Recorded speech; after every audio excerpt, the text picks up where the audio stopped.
the radical, fundamental principles of freedom, rational self-interest, and individual rights. This is the Yaron Brook Show. All right, everybody, welcome to Yaron Brook Show on this Thursday, August 20th. I hope everybody is having a fantastic week. I am. And yeah, you ready for the our news roundup of the day?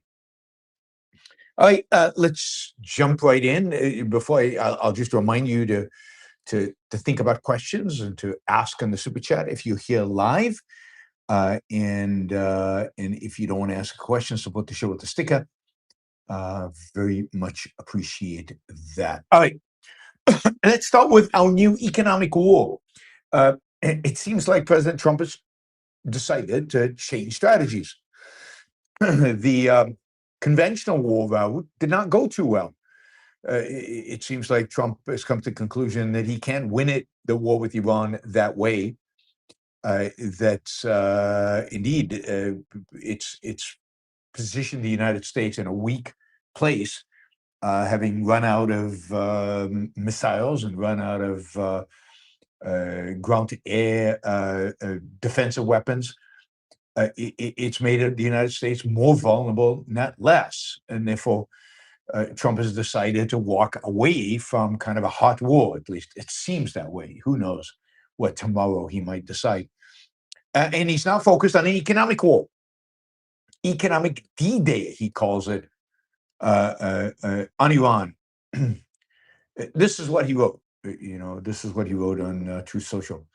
No one is giving the Islamic Republic of Iran a greater opportunity to make a deal than me.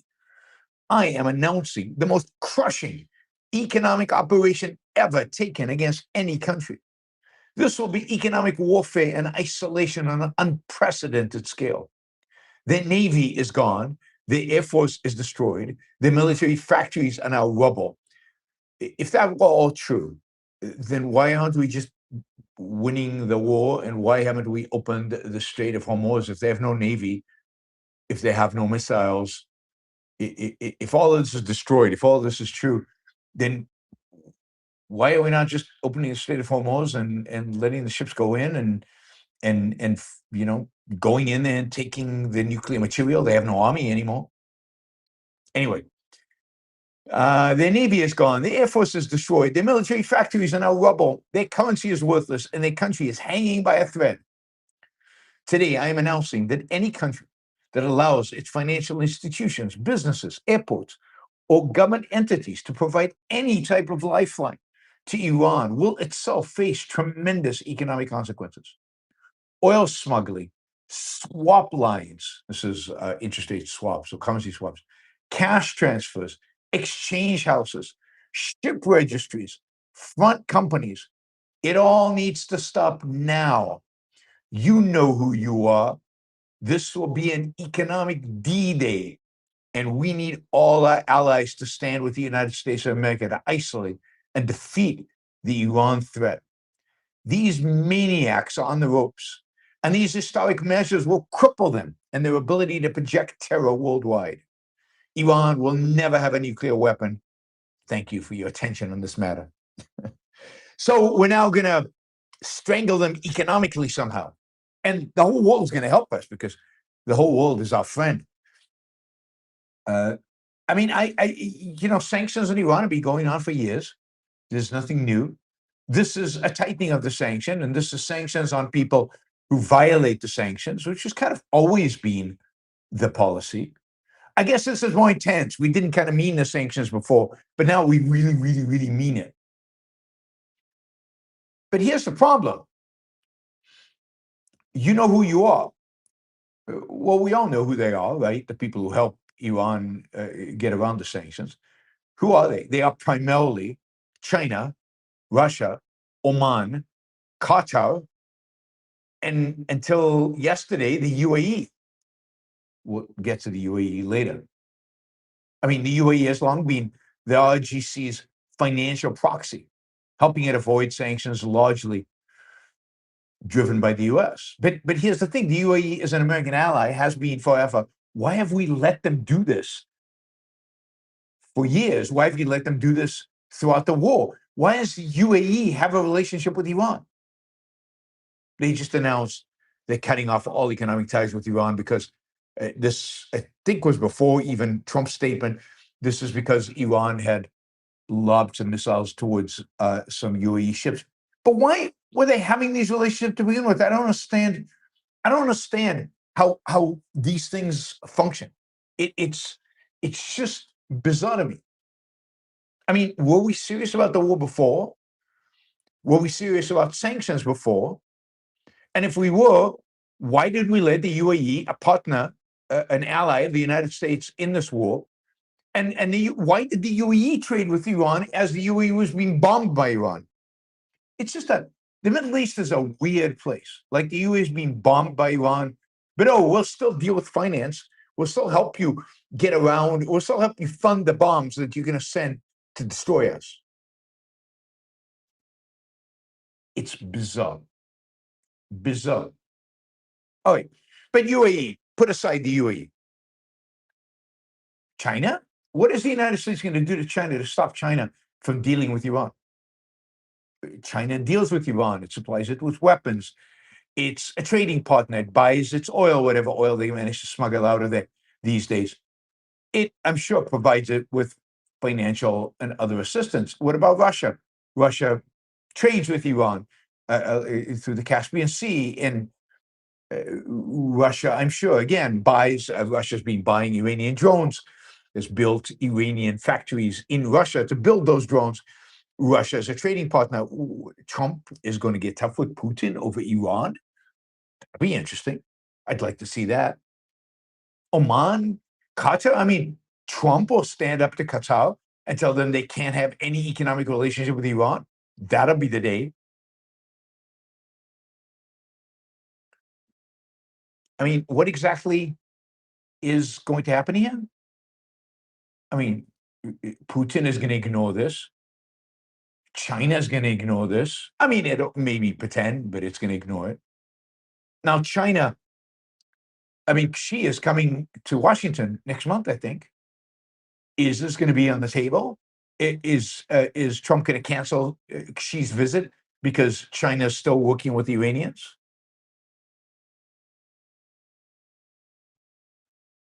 So yes, the UAE late Tuesday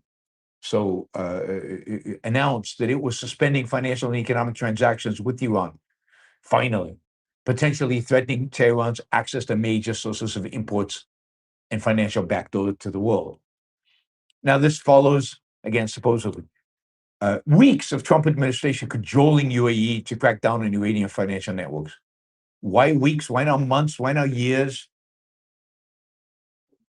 And again, UAE is part of the Abraham Accords. The UAE is really friendly with Israel, has a relationship with Israel, is peace with Israel, and yet it's helping Israel's number one enemy in the world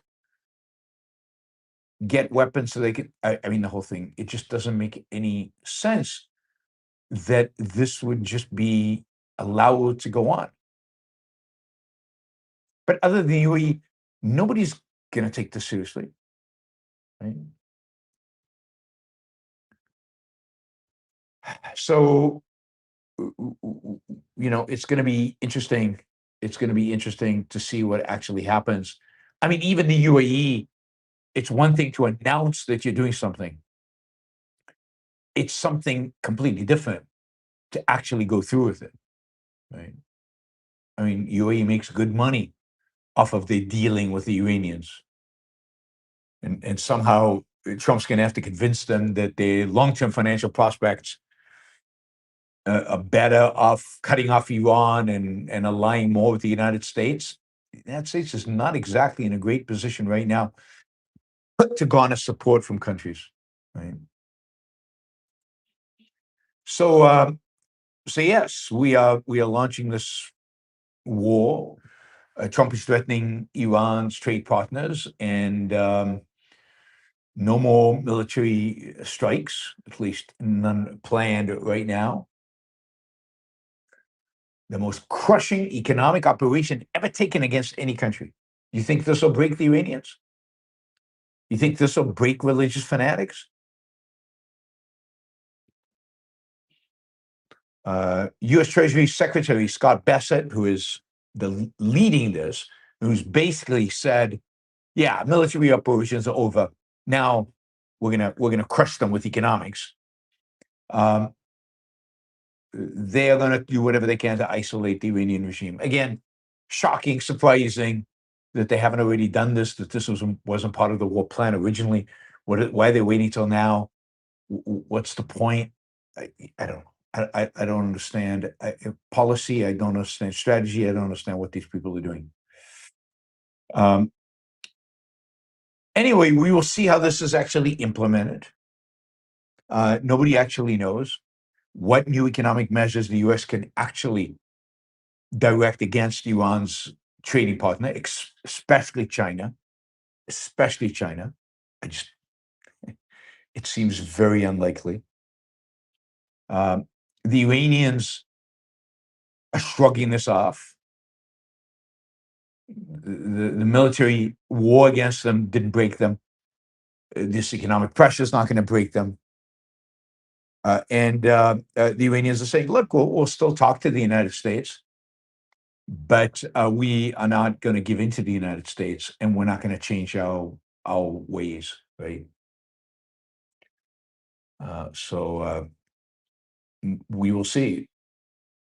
Bessent, who is now the spokesman for this because it's economics, is telling our U.S. allies, you're either with us or against us on Iran sanctions. We are going to collapse this regime.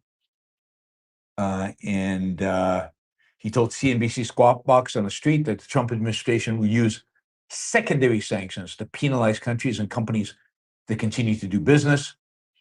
And he predicted further large-scale military operations would not be needed. No more military operations.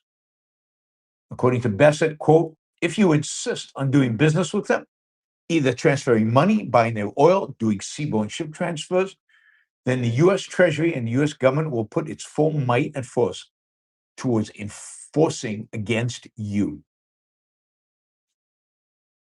It's time for our allies and the rest of the world to make a decision. We are going to squash the economy of this murderous regime. I mean, the economy is pretty squashed. So we'll see. Bessent continued to say, it's a 1-2 punch. We have the blockade, and we're going to have the toughest sanctions in history. And I will tell you, this will work. I worked in Venezuela once we put up the blockade. It worked in Venezuela once we put up the blockade. It's working in Cuba right now, and it's going to work in Iran. We are going to collapse this regime. All right.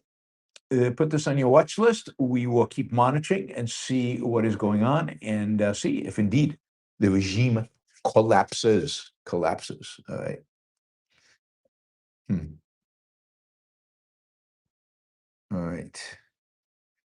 They can't win the war militarily, so we'll go after them in this way. Not sure what exactly, how that exactly works and what can actually be achieved. But Trump is reaching, he's searching, he's desperate. In the meantime, it does look like oil is coming through the Straits of Hormuz, that the United States is guiding some ships out, that they're using all kind of covert ways to get ships out. Covert because the reality is that the United States still is not open the straits, and the reality is that the United States still is afraid, is the right terminology, of the non-existent Iranian navy that is effectively blocking the streets. All right, let's move on to another area of foreign policy, and that's North Korea.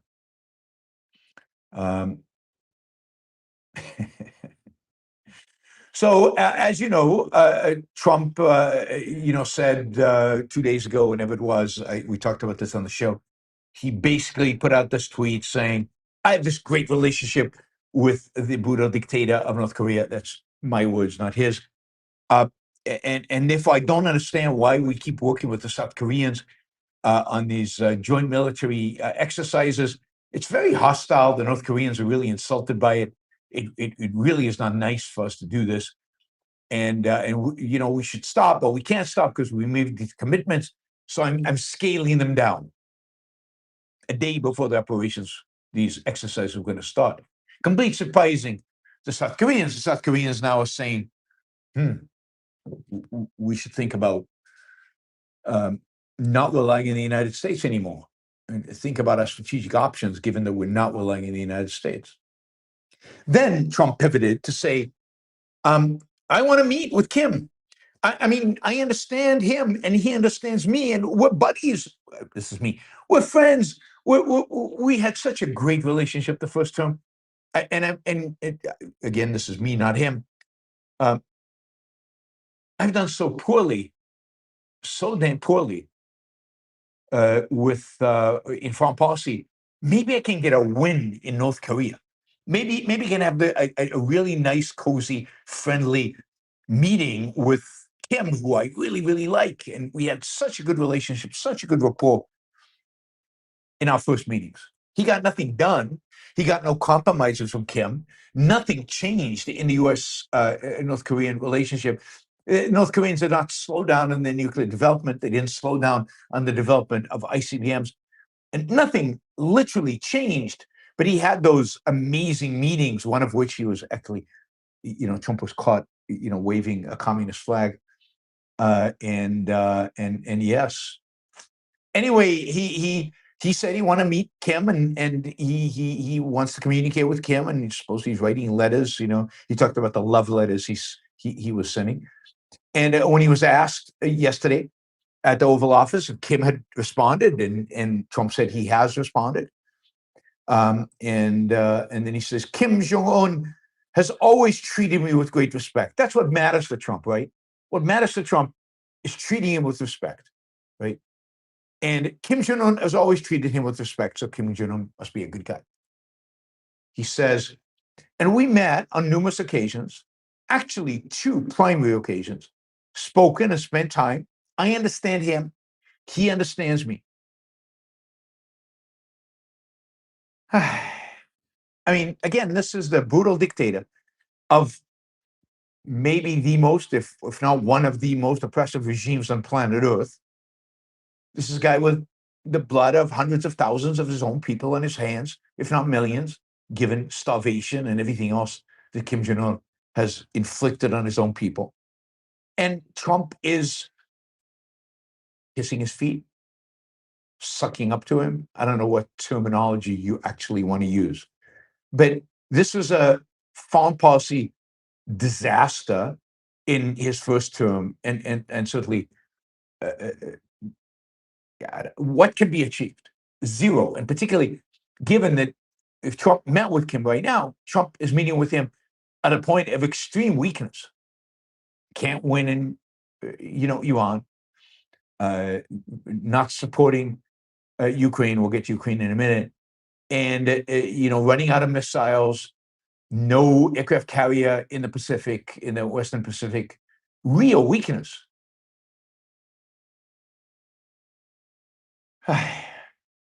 Anyway, Kim's sister, who's like his number 2 in North Korea.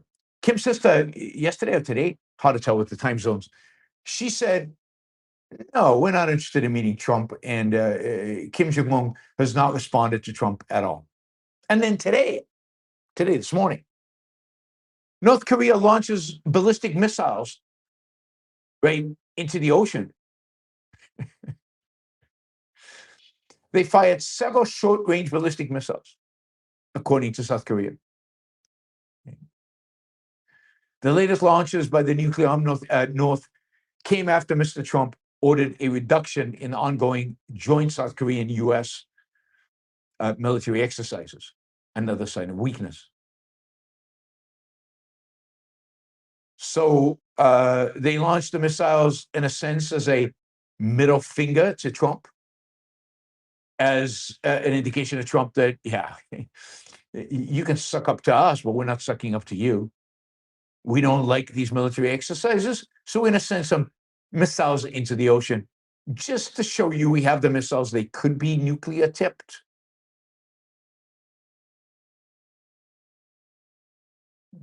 Yeah. Trump claims that he doesn't want to cooperate with South Korea as much because of their unwillingness to cooperate with him regarding Iran. It's not clear exactly what he asked them to do about Iran. It's not clear when he asked them. It's not clear under what circumstances he asked them. But again, Trump is alienating our allies, continues to alienate our allies, and then once in a while asks them for help, and they say no, and he's shocked. I'm going to take Greenland from you. Oh, Denmark, please help us open the Strait of Hormuz. Surprise, surprise. Denmark says no. Anyway, yes, according to South Koreans, Trump said, well, first, Trump said he really wanted to get along with Kim. The North Koreans have, he says, 57 very powerful nuclear weapons. Yes, and not a nuclear weapon fewer because you met with Kim last time. In South Korea, the administration there actually says that the North Koreans now have between 80 to 120 nuclear warheads. So anywhere between 50% to double the amount that 50% more than what Trump was suggesting. And again, many of these nuclear weapons, many of these nuclear weapons built after Trump met with Kim in 2018 or whenever it was. Anyway, yes. I guess Kim's answer to Trump's, I don't know, asking him to meet with him, please, beg you, was to send 10 ballistic missiles into the air as a response. All right. So more wins for Trump on foreign policy. Big wins. Right. All right. Let's talk about Ukraine. So Russia continues to bombard Ukraine with ballistic missiles and drones and some cruise missiles. And the Ukrainians have the technology now to down most of the drones and a vast majority of the drones and even the cruise missiles. But what is becoming clear is that Ukraine has no capacity to stop Russia's ballistic missiles from hitting it.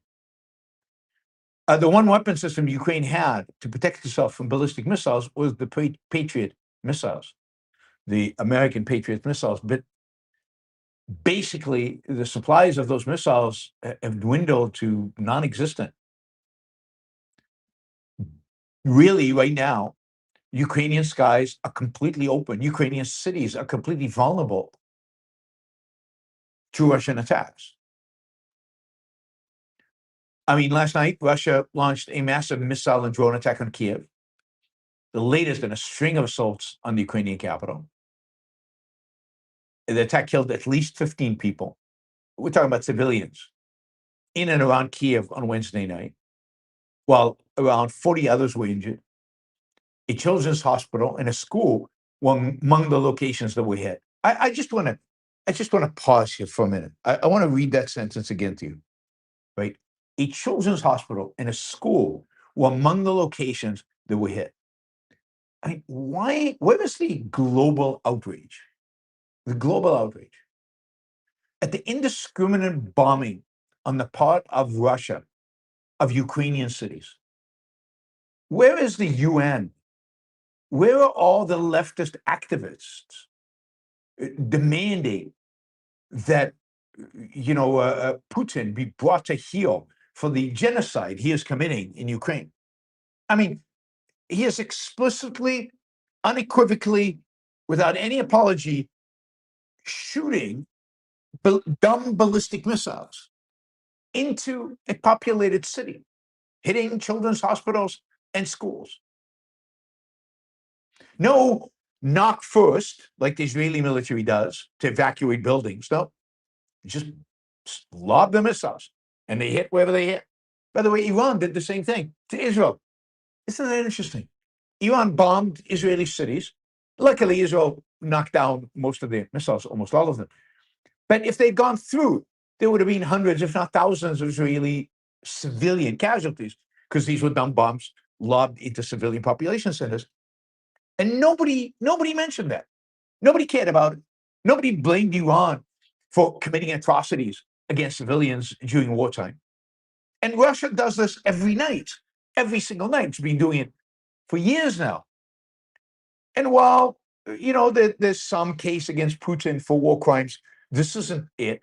And you don't see people on the left and people on the right condemning Putin for bombing Kiev and killing civilians. There's just none of them. And yet, people can't stop talking about Israeli genocide. People can't stop talking about supposedly Israeli targeting of civilians. When Israel, there's plenty of evidence to suggest, is the army more careful about not killing civilians than any army in all of human history. Yet they get judged by a completely different standard than Russia or Iran itself.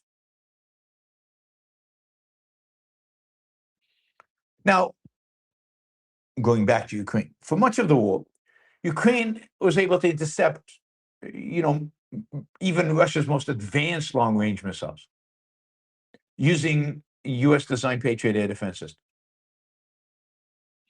But the reality is that the missiles, the Patriots, are now depleted. The inventories are very thin, and the US are protecting those inventories for the Pacific theater in case something happens with China. Israel might have some Patriots. They're not going to give them to Ukraine because they're anticipating a resumption of war with Iran.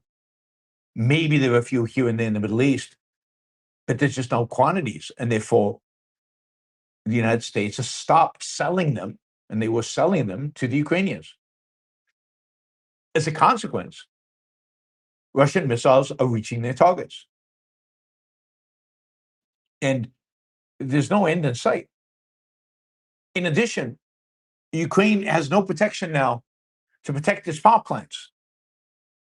And, Russia could take out those power plants before winter, plunging Kiev into, freezing temperatures. Kiev gets very cold with no heat for the coldest months. Now, Ukraine's Air Force said it shot down 39 of 44 missiles on Wednesday, as well as 145 of 168 long-range Shahad-type drones. But yes, they're good at getting the drones, and they can get the cruise missiles. But the ballistic missiles, you need something different. You need something like the Patriot defense system.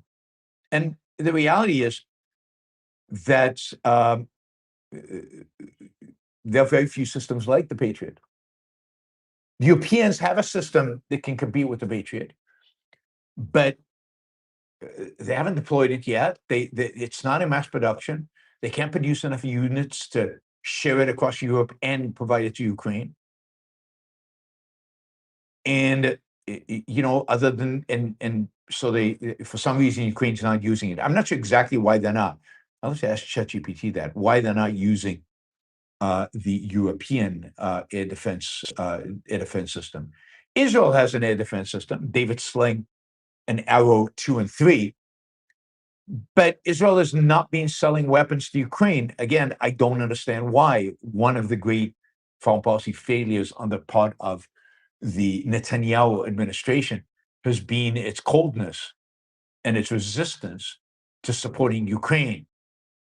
I think because it wants a good relationship with Russia for a variety of Middle East reasons, maybe because a lot of the oligarchs who, Russian oligarchs also have homes in Tel Aviv and probably have some political pull in Jerusalem with Netanyahu. All of that is probably the true, but I think it's a huge foreign policy error, massive mistake. Israel should have supported Ukraine all in and should have provided it with weapon systems to defend itself. Israel would benefit today from cooperating with Ukraine on anti-drone technology and training Ukrainian training of Israeli troops on how to deal with drones on the battlefield. So that is not happening.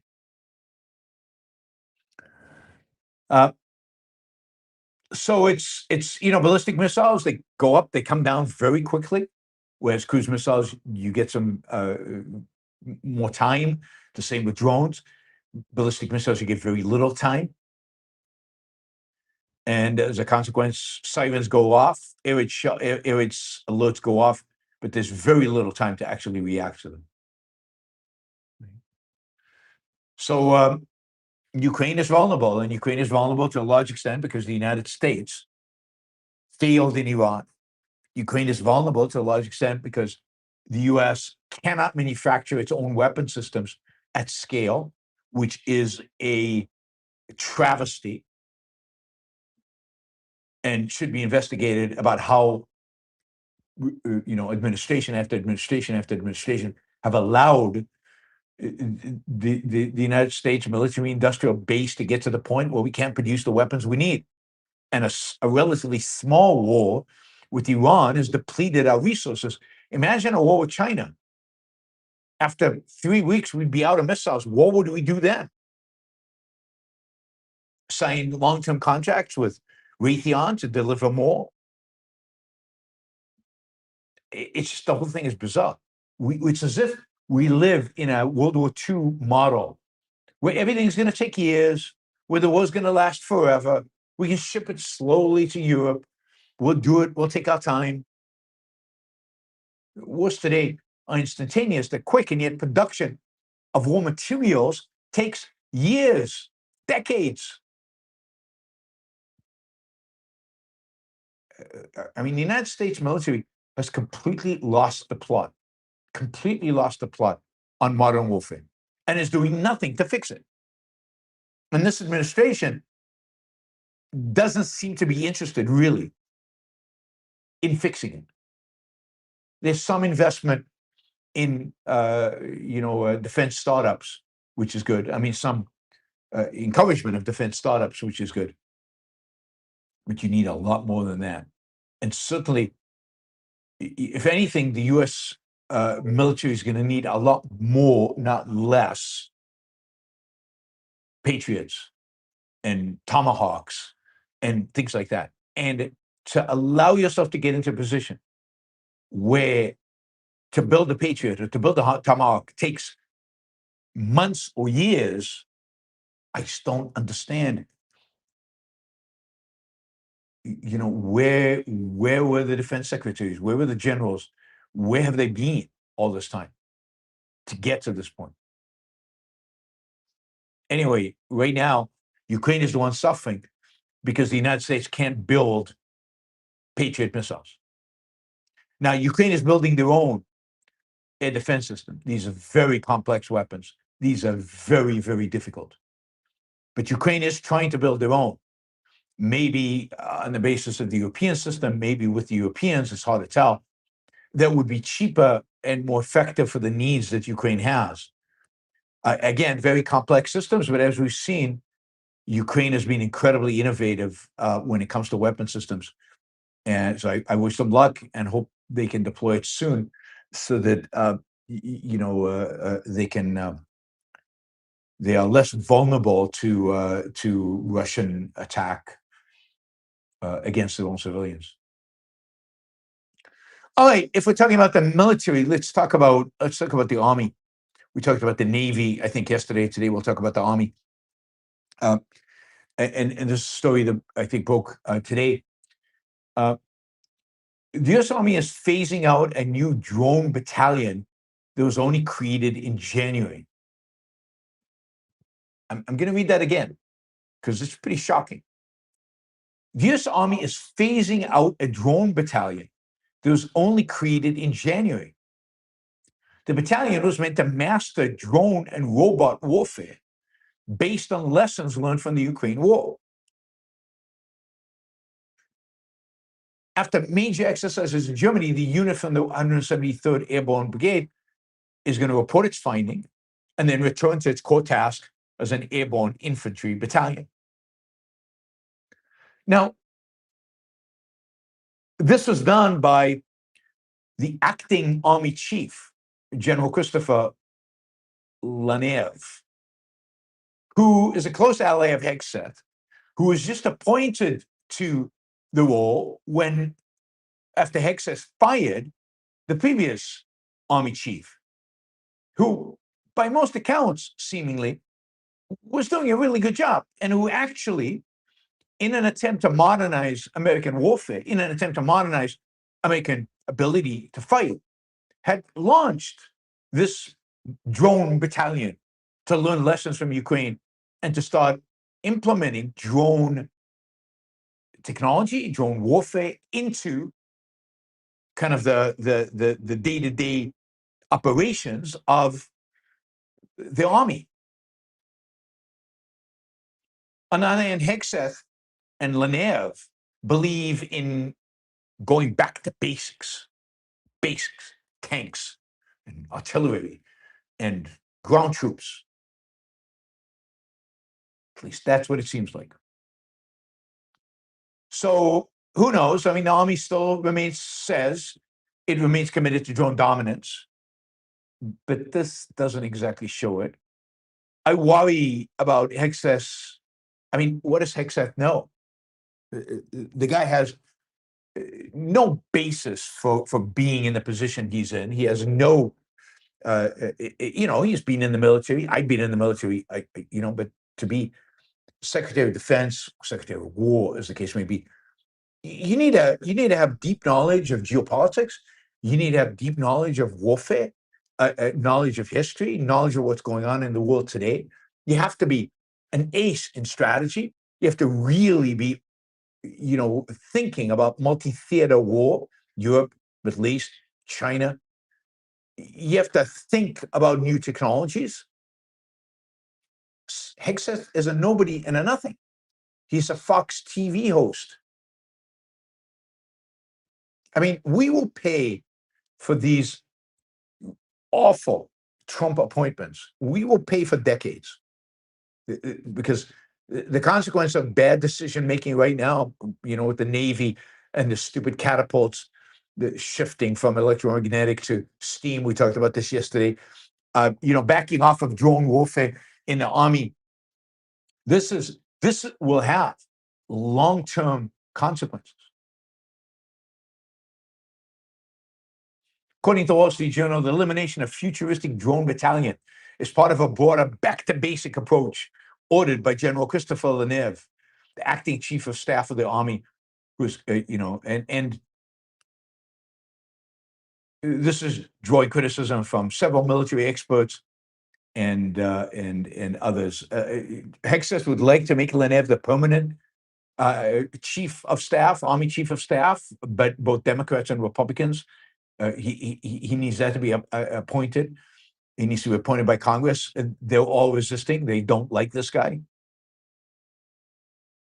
There's also a lot of conflict between Hegseth and Lanev and the, Secretary of the Army, Driscoll. They're in conflict. So it is, again, I fear that the Army is, or the military more broadly, is in disarray, complete disarray. We just lost a war in Iran.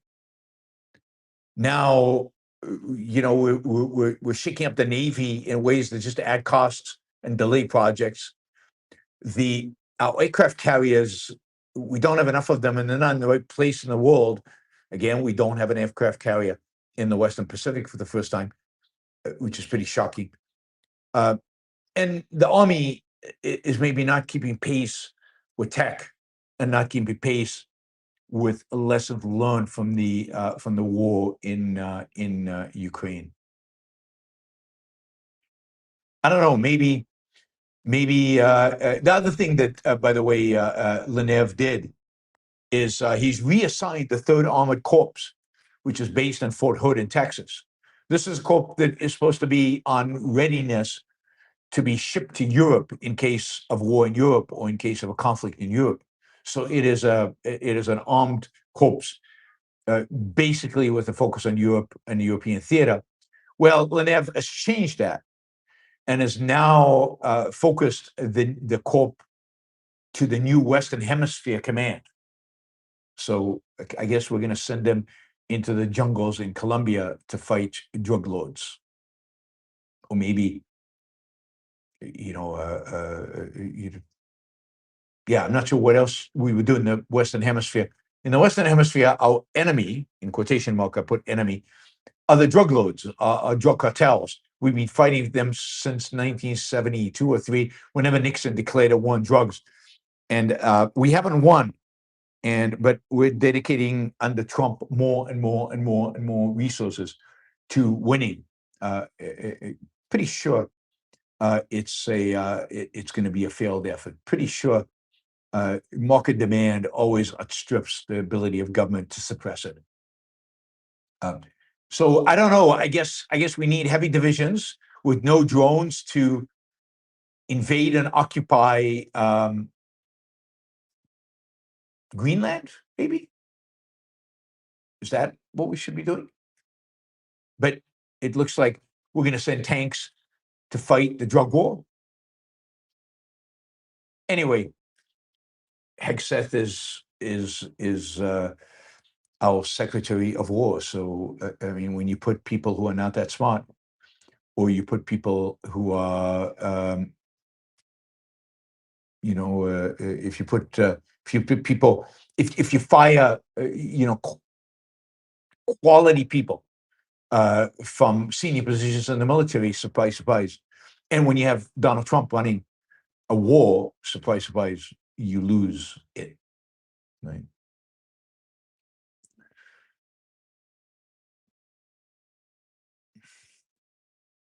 All right.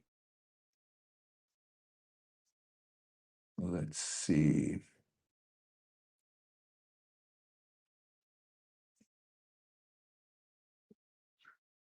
That was Army. Okay, data centers.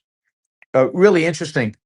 We talked yesterday about what the governor of Pennsylvania, a moderate Democrat, basically is placing massive hurdles on data centers. But it turns out it's a lot more than just Pennsylvania. Now Texas and Ohio, same thing. I mean, this is what the National Republican Senatorial Committee has sent out a private memo yesterday to U.S. AI companies, warning them that the GOP is on the verge of losing Ohio, which is deep red, over data centers.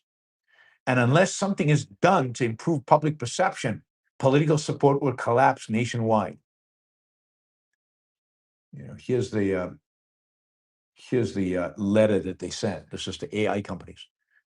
John Husted and Sherrod Brown are in a dead heat. Private polling has been consistent. When voters hear Brown's positions and his record, Husted pulls away. That is still the path in this race. The new ingredient and the new problem is data centers. John Husted is the Republican. Ohio is one of the leaders in building these AI factories. Brown has made his opposition to them the centerpiece of his campaign against Husted. Brown is using it because it works. More than any other thing in this race, data centers are the anchor hanging around Husted's neck. If he loses and data centers get the blame, politicians across the country will take notice, and they will not go near the next one. Data centers are the centerpiece in the case Sherrod Brown is litigating. He has made them his de facto opponent, and no one is correcting his record. Brown has put 3 unique television ads on the air and spent millions doing it, to the tune of more than 6,000 points on television. This is more than a month's worth of messaging during one of the most critical times in the race. Our polling indicates that this messaging is significantly more effective than traditional messaging tracks. Right? What has to happen anyway? Campaigns or party committees cannot fix the toxic brand of an entire segment of the economy. The companies that need these projects built have to fix how Ohioans see them. Who benefits, who pays, and why a community should want one. Until that happens, the issue will continue to dominate this race. If it's still this potent in November, elected officials everywhere will treat Ohio as their reason to work against data centers in the future. If voters' perceptions of data centers are not fixed quickly, the campaign against them will expand far beyond Ohio. Right? This is what our message, so their messaging. While the perceptions of data centers are weak, the American people are with us. That's propaganda. By overwhelming margins, the American people prefer a Republican candidate who wants to only let data center be built in communities that approve them by a local vote of the people, and that pay their own power, water, and other utilities versus a Democrat candidate who wants to stop data center construction completely. Well, why not make that your messaging, Republicans? Republicans are afraid. The reality is that the leadership frontier AI has failed miserably, and the Republican Party, to the extent they support AI data centers, has failed miserably in basically doing the basics. I mean, you can blame AI companies, but really this is intellectual leadership that is lacking. What needs to happen? You have to paint the positive picture of what's possible with AI. Instead of spilling the ink on the glass half full, stories abound. This is from a post by Chemath. I can't pronounce his family name. Anyway, well-known venture capitalist.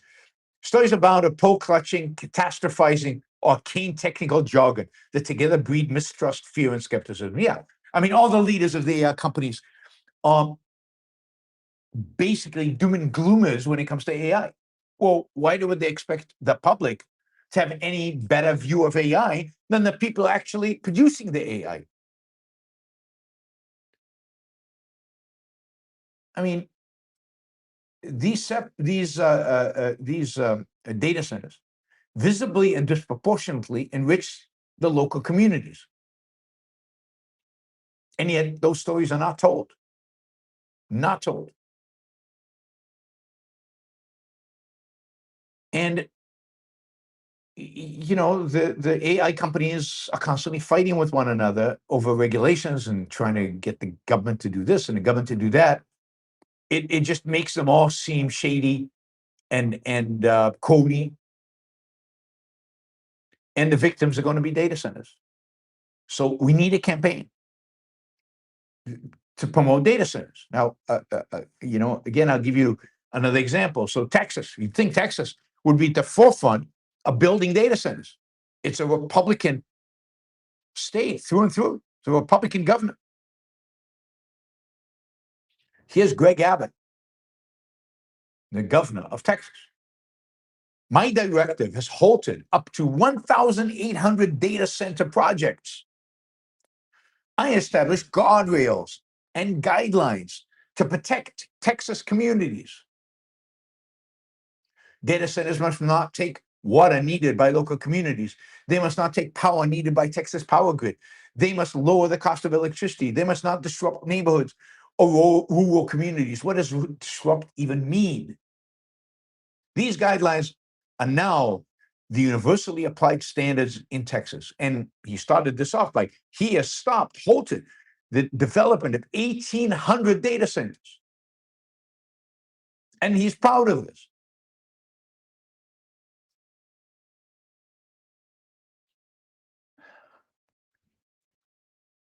We now have Democrats and Republicans finally united. We have solved the problem of conflict between Democrats and Republicans. They united. They have a mission They agree on one thing completely.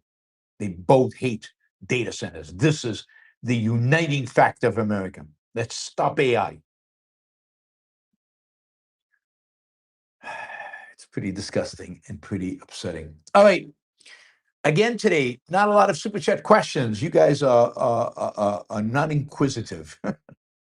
I guess you. Anyway, ask questions. It's a way for you to shape the show. I get to talk about what you want me to talk about. So just because I'm in Barcelona doesn't mean you should stop asking questions and watching live and engaging with the show. And it doesn't change the fact that the show exists because of support from you, and it wouldn't exist without support from you. So please consider doing stickers and asking questions and basically, raising money so that we can keep the show going. Even while I travel, even when I'm in foreign countries, this office is costing money. It's $1,000 a month for me to be in this office. I can do the show for you with a good internet, very little for now. Technical problems. It got to be paid for through the show. So please consider supporting the show here, and of course on Patreon, PayPal, other ways to do this. 1 second. Let me just do something here. What just happened?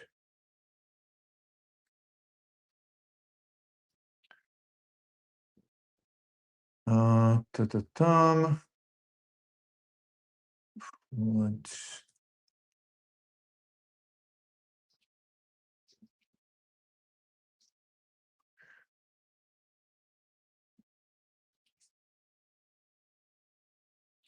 All right. Let's see. One other quick one. 1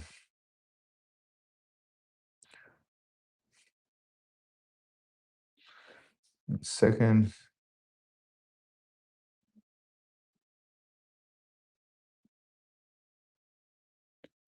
All right. Let's see. Yes, we talked about interest rates, and we've talked about interest rates, and I know some of you are probably rolling your eyes, and I know this is kind of a technical issue, but I have to tell you, the whole question of interest rates and the question of long-term government bonds and the debt, $40 trillion of debt. We passed the 40 trillion yesterday, and the interest payments on the debt that the federal government is paying might be the most important news story we are covering right now. I mean, this cannot and will not end well. There's just no scenario under which the United States comes out of this, whole. Something has to give. Serious negative economic consequences are going to happen. Now, I've always said I don't expect a big collapse, a big crash. Instead, what we get is long-term stagnation, and we're seeing that stagnation right now in spite of huge investments in AI, in spite of huge growth in AI. We're seeing that stagnation. But if nobody takes the debt seriously, if the deficits continue to grow at the rate they're growing, we could face a much more catastrophic economic disaster. And what people have been predicting about the collapse of the dollar and a Great Depression and the collapse of the stock market and all that could actually happen. I always resist saying that because usually the U.S. system kind of is flexible enough to manage to survive all these things. But I'm telling you, what's going on right now is insane. The level of debt that this government is accumulating is insane. And the reality is that the government the market's starting to pick up on this. And the economy would have to grow dramatically in order to get out of this. And what the government is doing, what our leadership is doing, is burying its head deep, deep, deep inside the sand. Here's Besson today saying, I mean, this is so delusional. I don't even know, I don't know what to say. Bassett says there's a very good chance U.S. budget deficits under Trump have peaked. Very good chance U.S. budget deficits under Trump have peaked.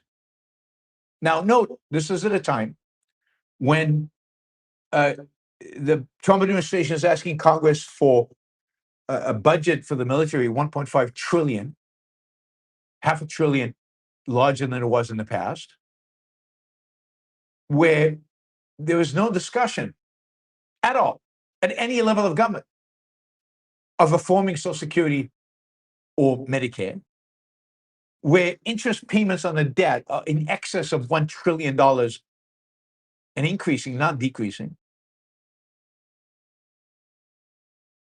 And Bassett has the audacity. I mean, he's trying to talk down the market. He's trying to get bond yields to come down. Very good chance U.S. budget deficit under Trump is peak. He lies through his teeth without any embarrassment. He's learned from his boss how to do this.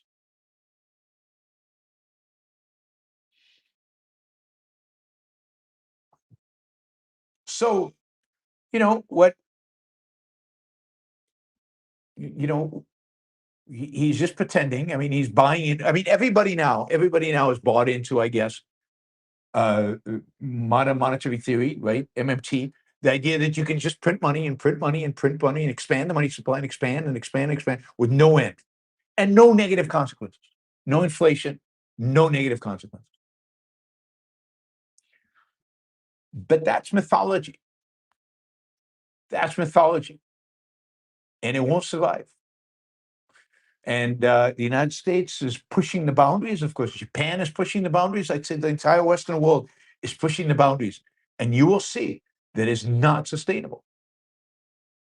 And, Japan's in trouble right now.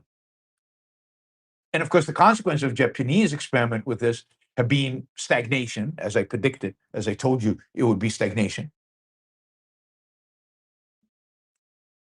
But what you'll see is inflation, and it could be dramatic inflation, or it could be, real contraction.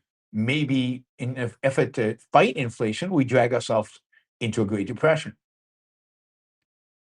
It's just, there's no way to run these kind of deficits and not suffer consequences.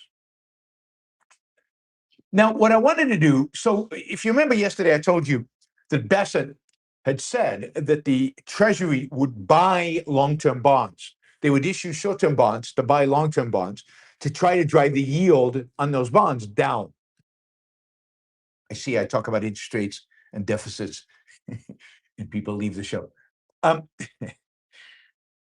I said, in the short run, it might work. And indeed, when he announced this, yields on the bonds, that is, the price of the bond went up, yields went down on long-term 30-year and 10-year bonds. That lasted 1 day. 1 day. Here's just one write-up on this. At 8:15 a.m. Eastern Time yesterday, the 10-year note yield was trading at 4.68%. When the U.S. Treasury announced it would be increasing bond buybacks to $4 billion, right? The yield then fell to a low of 4.63 as the U.S. Treasury pledged to provide liquidity support. Exactly 24 hours later, the 10-year note is above the levels that it was before the announcement. It's now at 4.71. So whatever Bassett tried to do yesterday lasted 1 day. The effect lasted 1 day. So these kind of short-term manipulations, as I told you yesterday, are not going to make any real fundamental difference in terms of the actual challenges that the U.S. is facing. Now, one of the big questions out there is, why are interest rates going up? Why are long-term interest rates going up? Right? And we're talking about the 30-year interest rate and the 10-year interest rate. Those two interest rates are going up. The 30-year interest is at the highest level it's been since 2007. So let me turn to John Cochran an economist who I like a lot, to talk about this. What exactly is going on here? Now, and we talked about this a little bit yesterday, but I think John does just a better job covering all the bases here.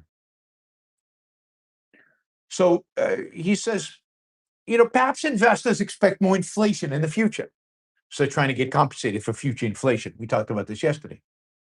If investors expect to be paid back in money that's worth less, they demand a higher interest rate. I'm reading from his blog post today.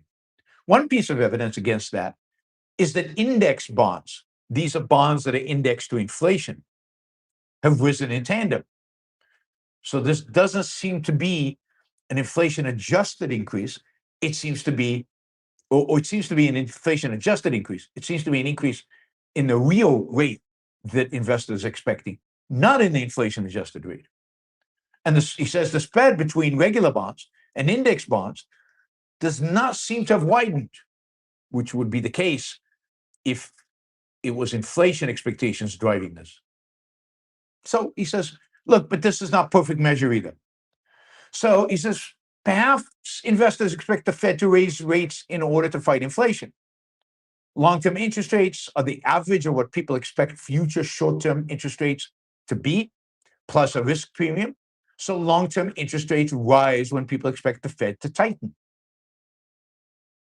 Now, forecasting a successful tightening cycle would explain rising rates, but not rising inflation expectations, because if the Fed tightens, inflation expectations would actually lower. So they go in opposite directions.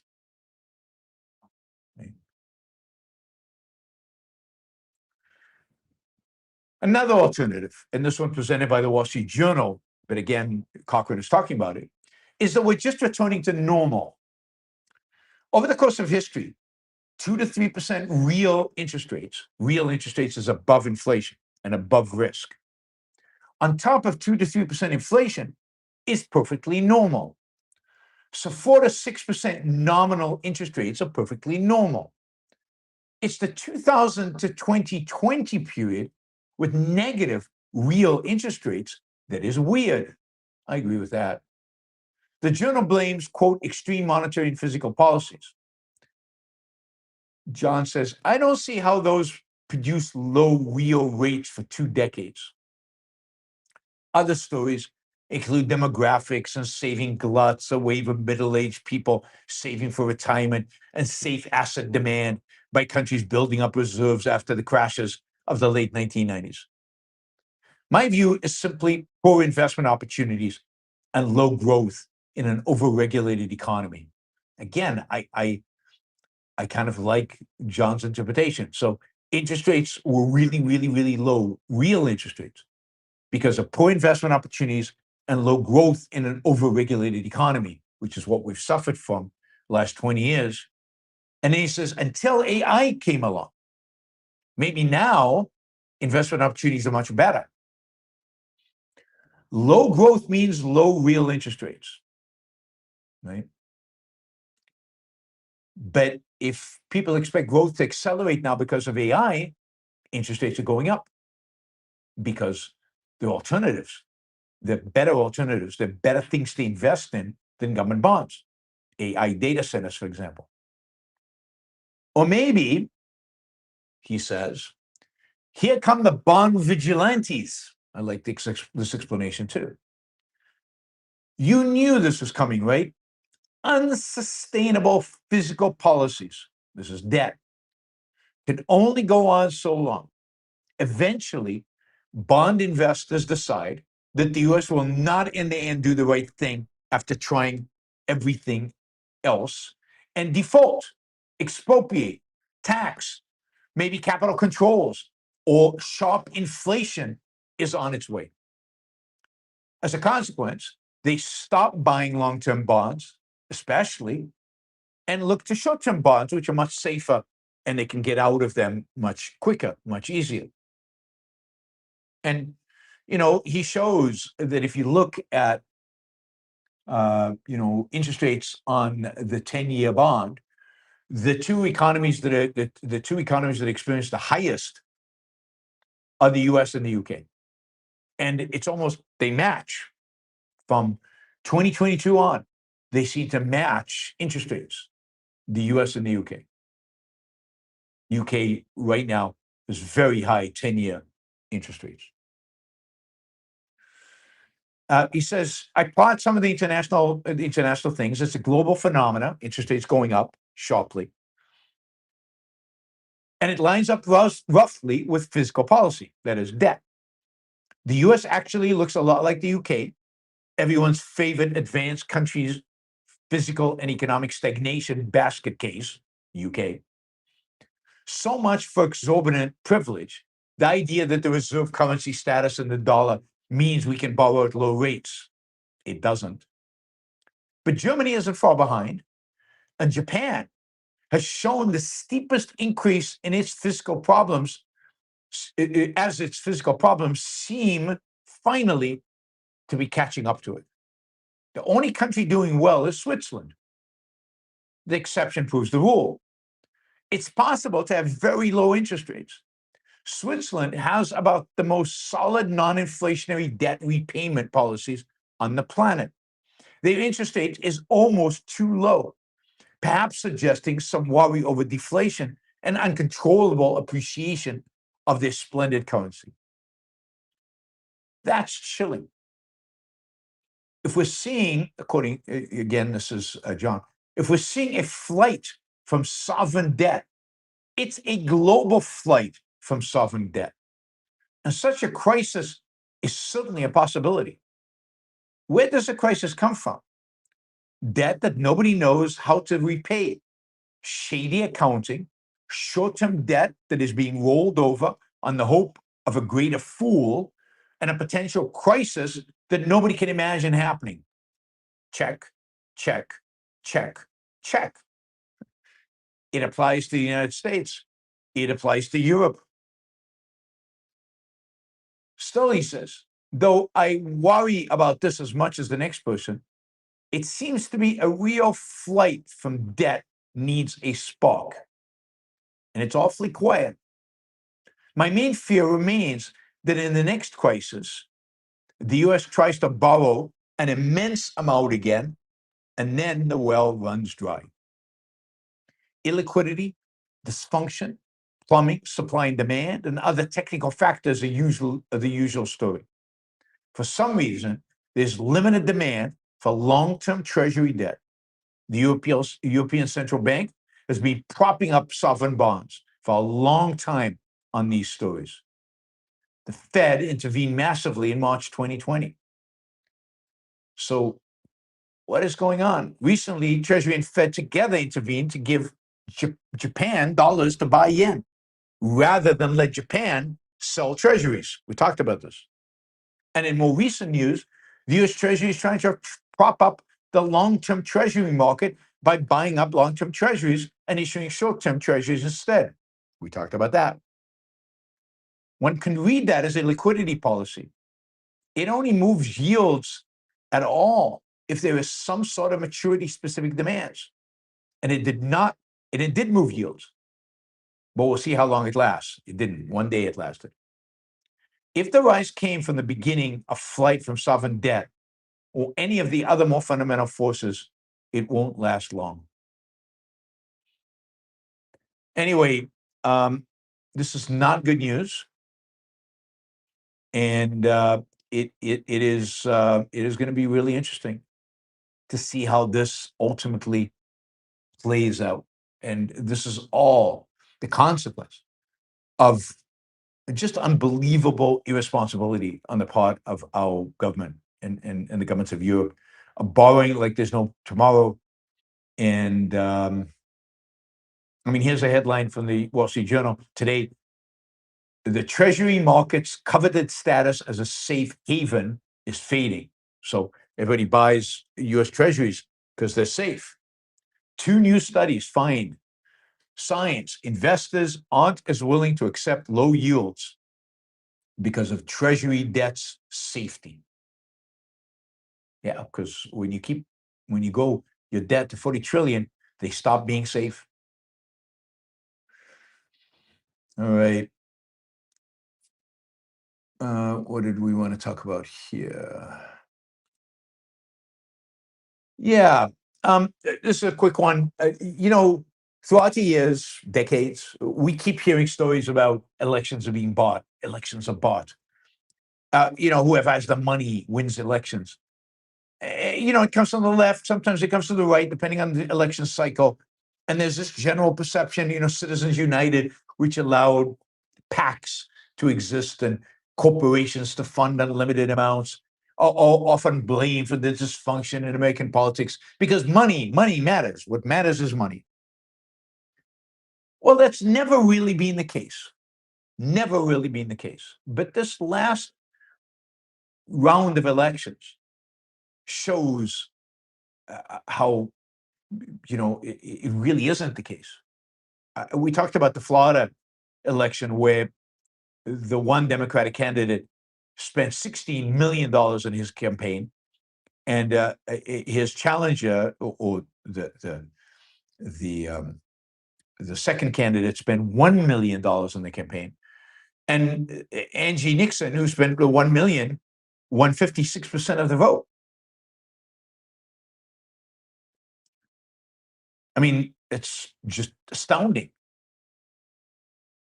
It doesn't look like having money gives you an advantage. In Michigan, Haley Stevens and her allies spent $52 million on TV and radio. Abdul El Sayed and his allies spent $5 million, 10-1.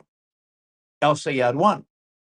In Minnesota, Angie Craig and her supporters spent $13.8 million, more than 4 times Peggy Flanagan's $3.3. Flanagan won by 20 points. In Texas, Republicans, John Conyers and his allies spent $58.8 million on advertising, compared with $8.2 million behind Ken Paxton. Paxton dominated 64-36. In Georgia, Buddy Carter had $4.4 million in advertising behind him. Mike Collins had $925,000. Collins won. Conyers' race is especially fun for campaign finance nerds. His site spent about $45 for every vote he received. Paxton's site spent $8 per vote, and Conyers lost by 28 points.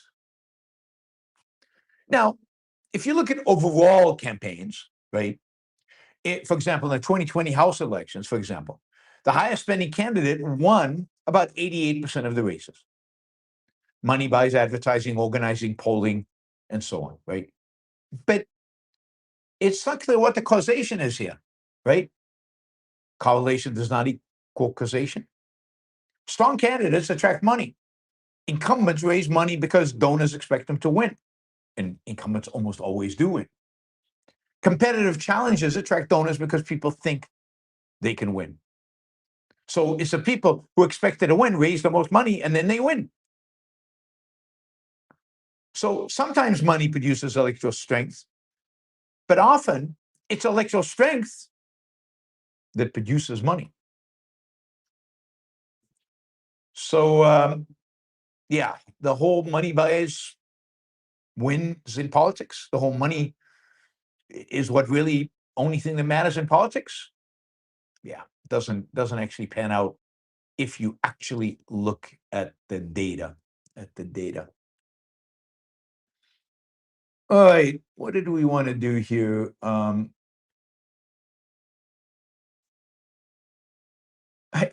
want to tell you this quick story, and then we'll talk a little bit about AI. I don't have a lot about AI. We talked about the data centers already. Here's just a story. This is again from another blog post by the grumpy economist, John Cochrane. By the way, Troy, thank you. Troy just came in with 500 Australian dollars. Thank you. Really, really appreciate that. Really appreciate the support. So that is fantastic. And thank you also, Troy, for supporting the We the Living project to bring We the Living, the movie. I saw that you supported that to bring the movie to Australia. I mean, your support really, really helped. I think they're at about, I don't know, last time I checked, they were just over 50% of what they were trying to raise. And hopefully they will get the total amount so they can do the screening in Melbourne in November, I think it is. I think it's in November. All right. Let me just see. All right. Here is the story. Here's the story. It's kind of a funny, sad story. California used to produce and refine oil and export it, but the state has pretty much shut that down. California now imports 75% of oil and gasoline. Just last year, they shut down 2 refineries. And of course, they have the highest gas prices in the United States at $5.6 a gallon. With imports from Asia and the Middle East off the table, the only thing keeping California afloat right now is imports by sea from Texas. And those are only possible because the Trump administration temporarily waived the Jones Act. We've talked about that. Normally, shipments between U.S. ports have to go on U.S. ships. As a consequence, Phillips 66, has announced that it wants to build a $6 billion pipeline to export gasoline from Texas to California. We don't need this pipeline if we do away with the Jones Act. We don't need the pipeline if California, starts up its refineries. But under the circumstances, we need the pipeline. Well, California needs the pipeline. They're going to spend $6 billion, pointless dollars, to save California from self-inflicted wounds. It's unbelievable. So we've moved oil extraction and refining from California to Texas. And now, by the way, that has no impact on the climate, right? California doesn't want to pump oil and refine oil because, God forbid, climate. But it's just being done in Texas, and then we're pumping the oil to California.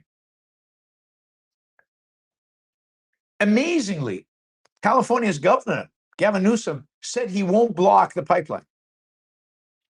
Now, we'll see if it survives the rest of California's legal and regulatory thicket. And of course, there are going to be lawsuits and environmental things and environmental this and environmental that. And the bottom line is going to be, I don't know if this pipeline will ever be built. California will just have to sink into the Pacific Ocean. All right, finally, it is worth just talking about a couple of AI related stories. One is, we've got this competition going on right now between the American AI models, Anthropic, OpenAI, Gemini from Google, and Meta. Meta's maybe a little different, but XAI, these are frontier models, and they are models that are they're not open source. They're closed networks. They charge a lot of money for use, so they're built to make the companies that are producing these models money and to fund the building of all of these data centers. On the other hand, you have these Chinese models that are basically really, really cheap to use. They are you can put them on your own hard drive. You can put them in your own computer. They are cheap, but they're also what do you call it? Open source. They're open source. But here's the problem: they don't produce any revenue.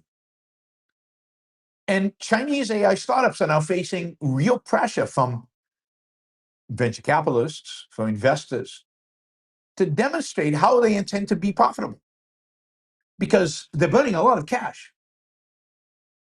The open source business is being subsidized by capital providers, but at some point they expect to get a return on this. And it's not clear where that return is going to come from. It's incredibly competitive. They're competing with the Americans. And, how are you going to invest?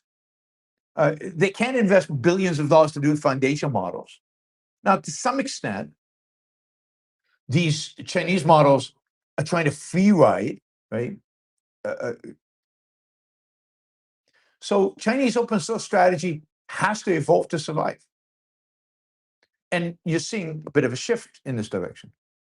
The developers of Kimi recently altered their licensing terms, requiring cloud platforms to deploy their open versions to sign separate commercial agreements to pay. Now, this is a significant departure from the classic definition of open source. Chinese AI firms are going to inevitably have to erect higher commercial barriers. And, we'll see how this actually evolves and how it develops. So, as I've said before, it's not clear who the winners are going to be. It's not clear how you make a lot of money. It's not clear how you pay back for all these data centers if you're an American AI company, given the price pressure that all AI is going to face because of competition.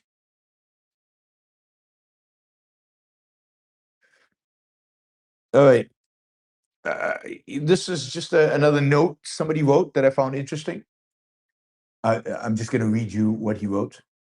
I think the future of AI is not large language models, but small language models run on local desktop computers or even mobile phones. In May, a team at Stanford University published research to compare these small language models with the performance of large language models run in data centers. If their results are true, then we will hardly need any data centers in the future. And the hyperscalers are wasting hundreds of billions of dollars in investment. Seriously, if you're an investor trying to figure out where to invest in the AI hype, you should read the Stanford paper. So it really is interesting. And again, it shows a lot of the uncertainty, the real uncertainty that exists in the AI, race, if you will, going on right now, in AI competition. It shows how competitive this really is. All right. Let's see. What do we want to do now? Yes, that was all the questions. So that is the news for this August 20th, Thursday. Thank you, guys. Thanks for tuning in. We will now turn to our super chat.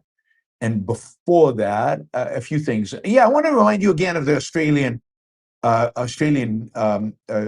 attempt by the Australian objectivists to do a screening of We the Living, I think the best movie based on an Ayn Rand book that was ever made, with a fantastic story, just an unbelievable story behind it of how it was produced, how it was made, what the Nazis thought of it, what the fascists thought of it, and how it was saved from oblivion, and how Ayn Rand actually saw it.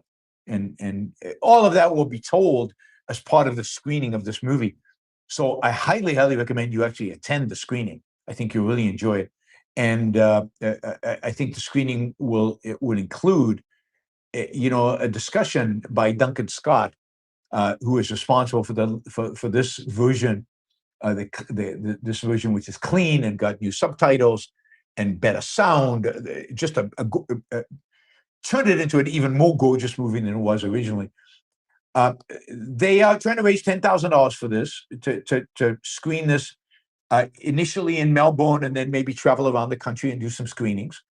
They've raised $6,100, so they're still short $3,900 to make this possible.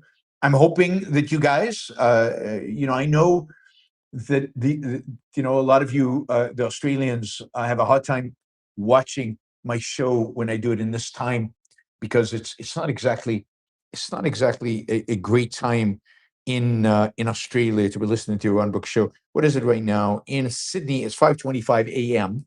right now. So yeah, not a great time. But hopefully you're listening to this after the fact, and you will become supporters of this attempt to get.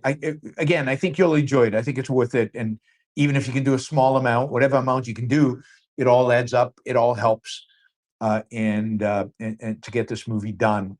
If I think there's some talk that if enough money is raised, then they will actually invite me to come and talk maybe next year at some of the screenings. The idea is to screen it in Melbourne, Sydney, Brisbane, and Perth throughout 2027. And I'd be willing to come, if we could pay for my flight and some for my time, to come to participate in something like that. But for that, I think they will need a lot more than the $10,000 they are trying to raise. They're trying to raise right now. But that would be fun and exciting. Anyway, you should look into that.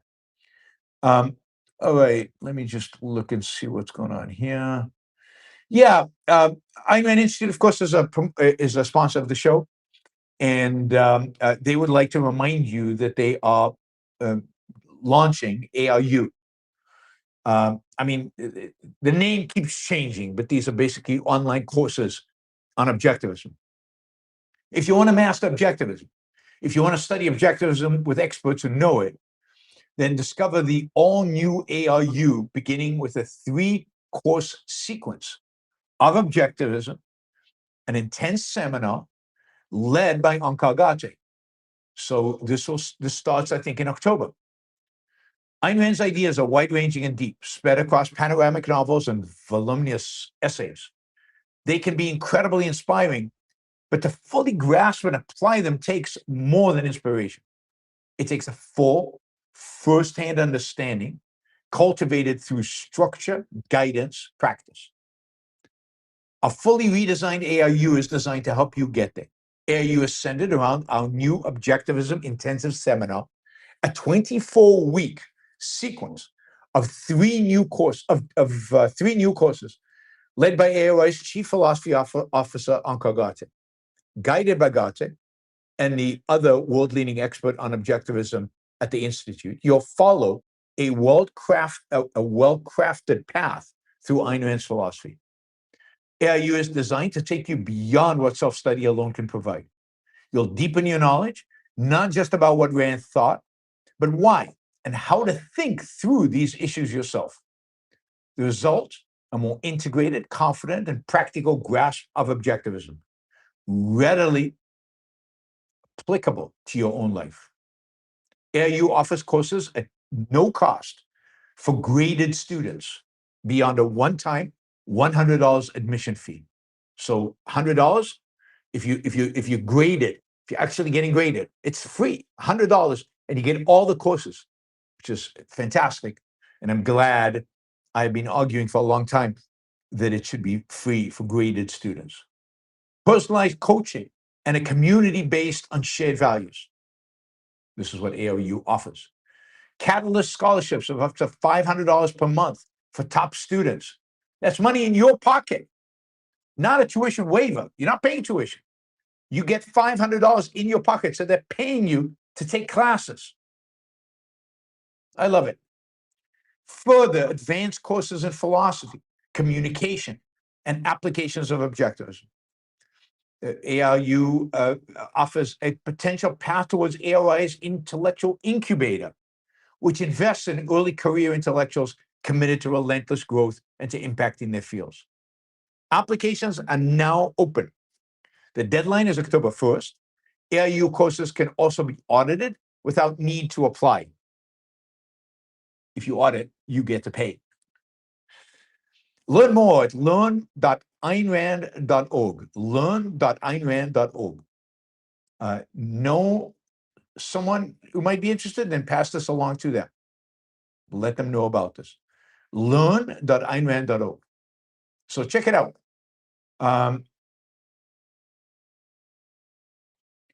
It looks like they're not offering a discount because they're really focused on getting students, graded students, and those students don't have there's a $100 fee, but other than that, you'll never have to pay any tuition.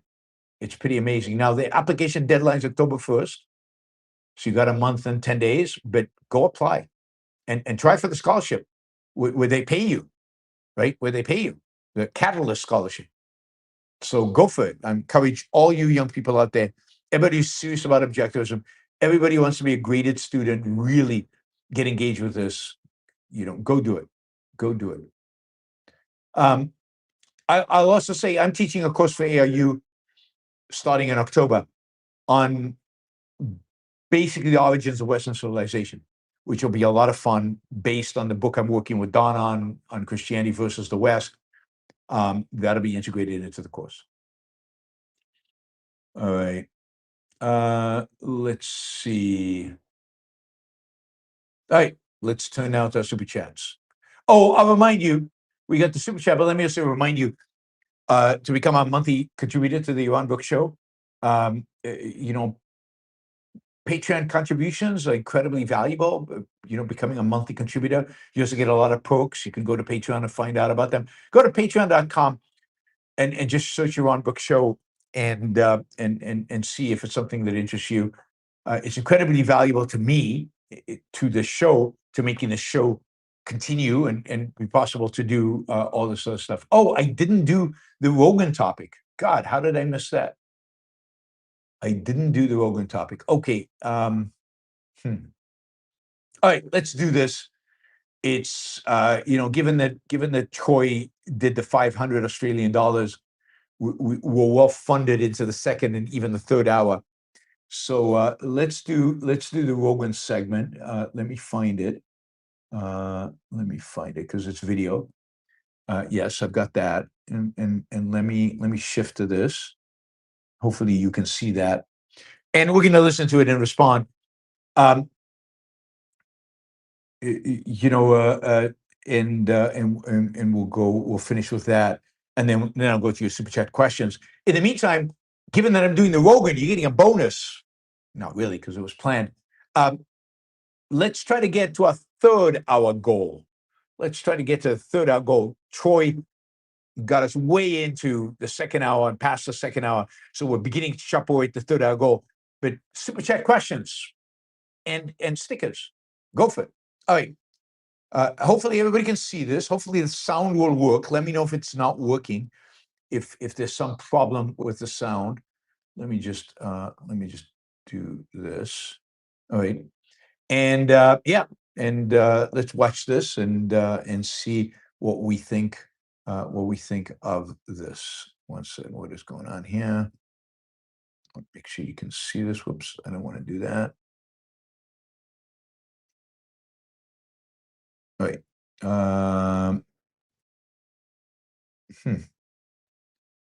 What happened to the live chat? Okay, there it is. Okay, let me know if there's any issues with the sound. All right, here we go. But I think it was Teddy who did he called it the square deal. Teddy Roosevelt. Which is kind of what we're approaching, which he broke up all the guys that were making all the money, the 1% basically. Yeah. Yeah, so Teddy Roosevelt, the trust-busting Teddy Roosevelt, he didn't really do that much. I mean, if you actually study the history, there's very little trust-busting. Teddy didn't really want to break up the big businesses. What he really wanted was to control big business. He wanted them under the thumb of the central government. Trust-busting was happening a little bit, but much more later under Woodrow Wilson than under Teddy Roosevelt. Teddy Roosevelt had this progressive notion that he could use big business to help him control the U.S. economy. So much more, if what you want to call a fascist maybe approach to it. So yeah, I mean, he's mythologized as this man of the people, a populist who fought those evil big business, the trusts. Wasn't really, and isn't surprising these people are economically ignorant. Would surprise me. I mean, they're on Joe Rogan show after all.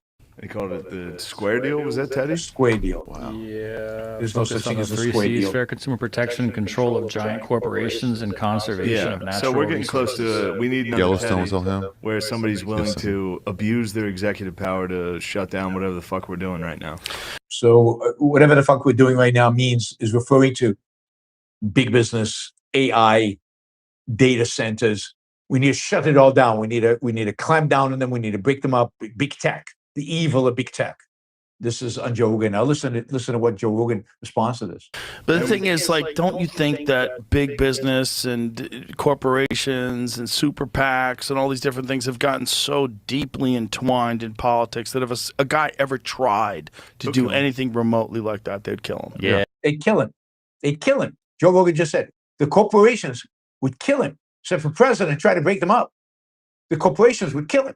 I mean, this is back to 1970s conspiracy theories about big business, Soylent Green movie type things where we eating each other, and big business selling us meat that's actually produced from human beings. It's back to all the dystopian stuff about big business runs the world. Big business is the evil manipulating everything. That's the ultimate conspiracy. It kind of seemed to have gone away during the 80s and 90s. And now Joe Rogan just said, if a president tried to actually clamp down on big business, not clear why clamp down on what they're doing that's so evil, but if he tried, they would literally kill him. The biggest podcaster,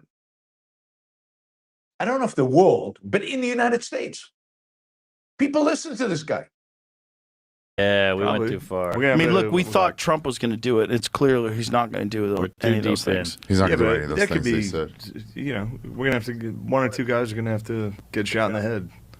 One or two guys are going to get shot again. This is pure violence, right? And the corporations are they've got private armies and they're shooting and killing people, it turns out. Yeah.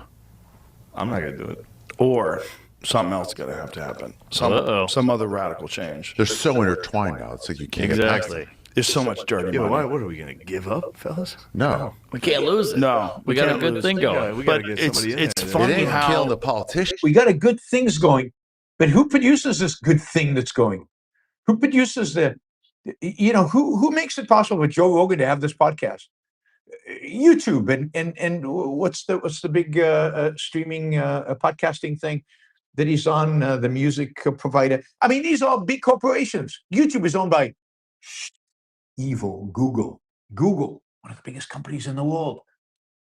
Don't say anything negative about them because they might shoot you. They might kill you, according to Joe Rogan and his pals here.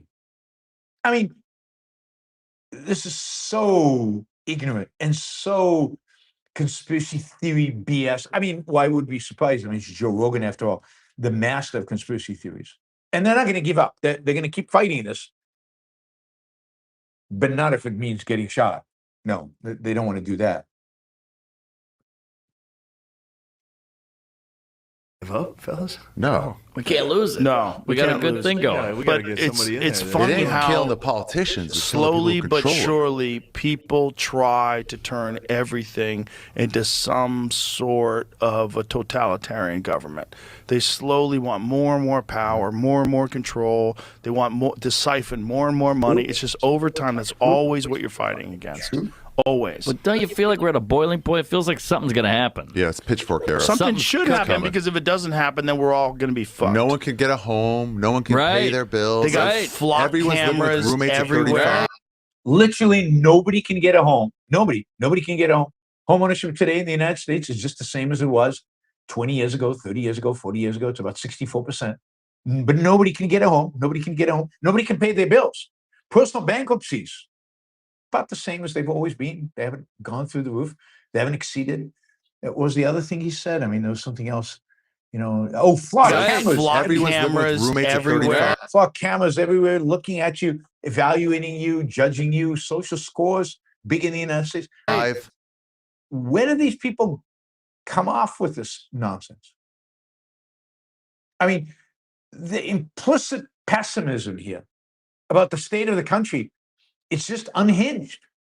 It's not connected to any reality. And you add that, and it's corporations which are moving us towards more authoritarianism of the corporations, and they're watching us with the flock cameras. I mean, I'm not a huge fan of flock cameras, right? We've talked about this. They need to be really constrained and need to be limited. But this hysteria is just off the charts. And this is where the country's heading towards. And I think the solution that people like Joe Rogan are going to come to, the answer to all of this is authoritarianism. We need a politician who has absolute power, absolute control to take down these corporations. It can't be done otherwise. As long as we're free, it's impossible to take down the oppressors, the real oppressors of the American people. The real oppressors of the American people are not the politicians. They're not fake intellectuals or pseudo intellectuals. No, the real oppressors of the American people are corporations. By the way, I saw this study and I don't have it in front of me. Fascinating study. You know, everybody is against the elites. Everybody hates the elites. Well, here's a question. Who are the elites? So people are asked who the elites are. Now, when I think of elites, I think of university professors, the intellectuals, the media, the kind of the intellectual elites that are and our politicians. I think that's the elites. Who do you think Americans, when they're asked about who the elites are, and when they rail against the elites, who do they mean? Number one, billionaires. Number two, rich people. Number three, CEOs of corporations. I mean, it's business. That's who they hate. That is so un-American. And that's completely consistent with Joe Rogan. And this is why he's so popular, because he basically feeds people what, in a sense, he reinforces to people what they already believe. It's really depressing. This was a country that loved innovation and tech. We're turning against AI. This is a country that loved business and entrepreneurs. We're turning against successful entrepreneurs, billionaires, and against business.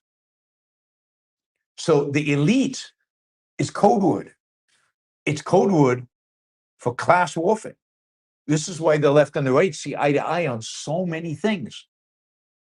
So when people on the right say, "Oh, the elites have taken over the country," and you always thought, "Oh, they mean the professors, the intellectuals." No, and this is true in the survey. I need to find this because it's really valuable.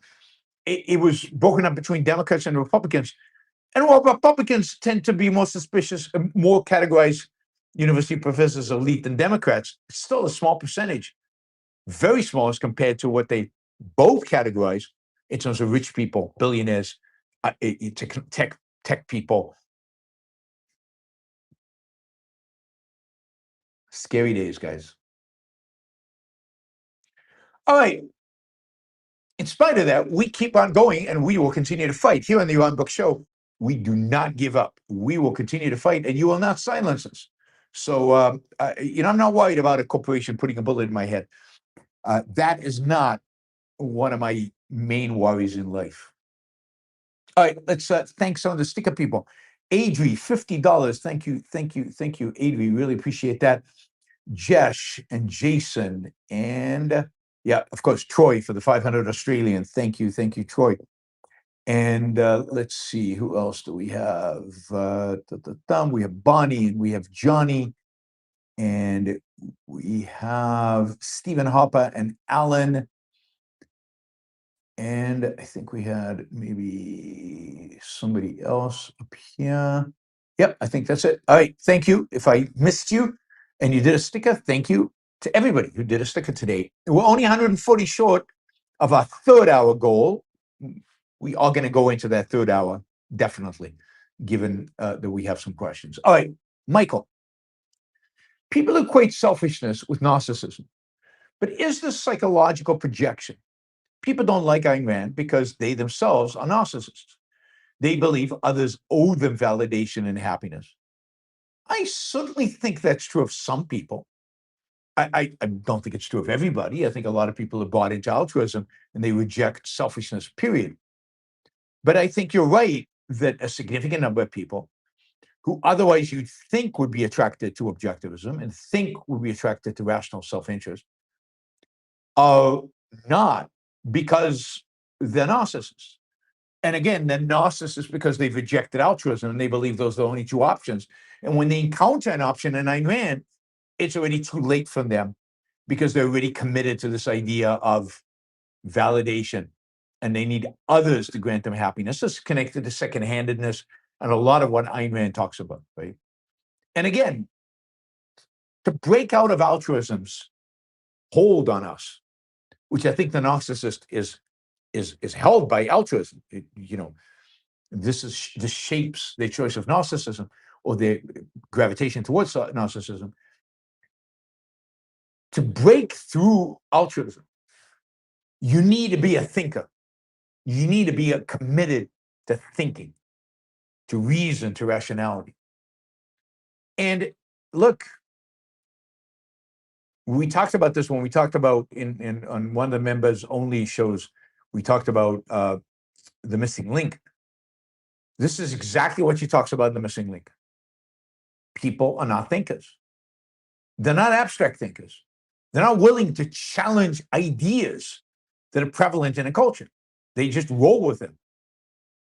To challenge ideas prevalent in the culture, to challenge an idea like altruism that has been with us for 2,000 years and deeply ingrained in our religion, in our secular philosophy, in the way we are brought up, to really challenge that, you need to have confidence in your thinking, in your reasoning capacity, and you need to be willing to go there. You need to be willing to engage in abstract thought. And the reality is, absolutely, the reality is today, very few people are willing to do that. Very few. And very few have the self-esteem and the confidence to use their reason in that way and to trust their reason in that way. And that's what we suffer from. It's not even gotten to the point of self-interest. They can't accept self-interest because self-interest requires being rational, and they're not rational. The crisis we face today is a crisis of reason, a crisis of rationality. And it's not a theoretical crisis of explain the value of reason. It's the fact that people don't want to, psychologically resist, are not capable of, again, because they made bad choices, to engage in reason and rationality. John, thank you for the sticker. Thought criminal, thank you for the sticker. See, to be properly selfish would be to be a thought criminal. A thought criminal. I like that name. Oi, long time since I tuned in, but I love this show and thank you for the great work. Please share your thoughts on the Lindsay Clancy case. Yeah, I mean, I'm not following it very carefully because I don't find it that interesting. But look, here's a woman who murdered her kids, her children. And once in a while, we get a case like this, right? I mean, every few years, we get a mother who kills her own kids. And, in this case, she killed 3 of her children, a daughter who was 5 and 2 boys, 1 3 and 1 8 months. Raising children is an requires an enormous amount of work. It is unbelievably challenging. Children are constantly a demand on their parent. They constantly want stuff and require attention. It is huge. I mean, when you have kids, you're taking on an incredible responsibility. And even people who consciously accept that responsibility, it is emotionally and psychologically challenging, incredibly challenging. And this woman says she had insomnia, she was losing her appetite, and she basically was crazy. And she did this because she was crazy. And more than that, she's saying she asked for help. She asked her husband to help, and he wouldn't help her. So, look, I get all that, and I think all of that is true, and I think to minimize that it is wrong. She was depressed. Being depressed and psychologically unstable is no excuse to kill your kids. She committed murder, and she should be sent to prison for the rest of her life. And even if she's not, how could she ever live with herself? She should put a bullet through her brain. She committed suicide yesterday. Now, look, at the same time, I think asking yourself, what the hell was the dad doing?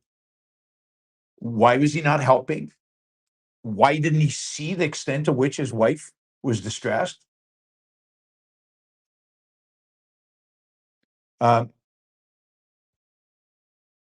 And so, supposedly a month before the killing, she went to her mother-in-law and to her husband and told them she had thoughts about harming the children. Why was there no intervention? Why didn't the husband do something?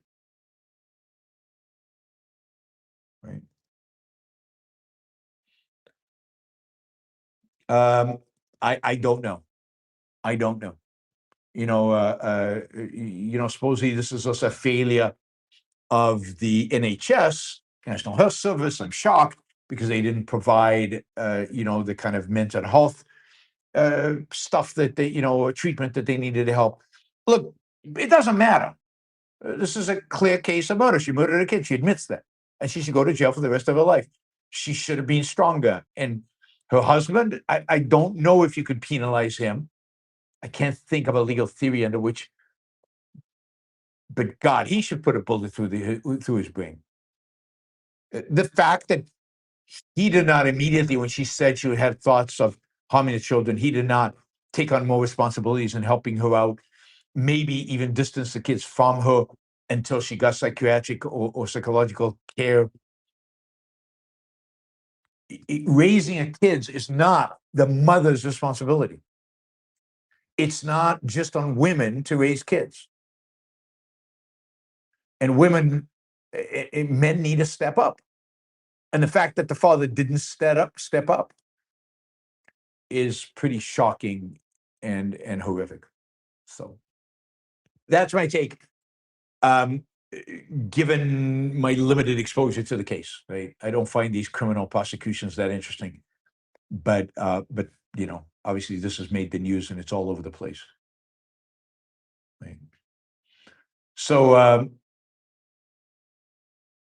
right. I mean, something very wrong was going on in that household. Very wrong. You can't, given how obvious it was, how bad shape she was in. How come nobody intervened? How come nobody did anything? Again, doesn't what do you call it? Doesn't reduce her guilt, but it increases the guilt of all these other people. And by the way, I saw pictures of women standing out the courtroom expressing how much they love this woman. There's nothing to love about this woman. She is a murderer. She's crazy. You can feel sorry for her. I feel sorry for her. She's not evil in that sense. But she's a crazy, sick murderer. And for people to express their love to her, there's something very sick in the culture for that to happen. And supposedly the husband's all to blame. No, the husband's to blame, but not only. Jennifer, show me, don't tell me. I figured out the score. Show me, don't tell me. I've heard it all before. Show me, don't tell me. I don't care what you say. Show me, don't tell me. Let me see Exhibit A. Yeah, that's good.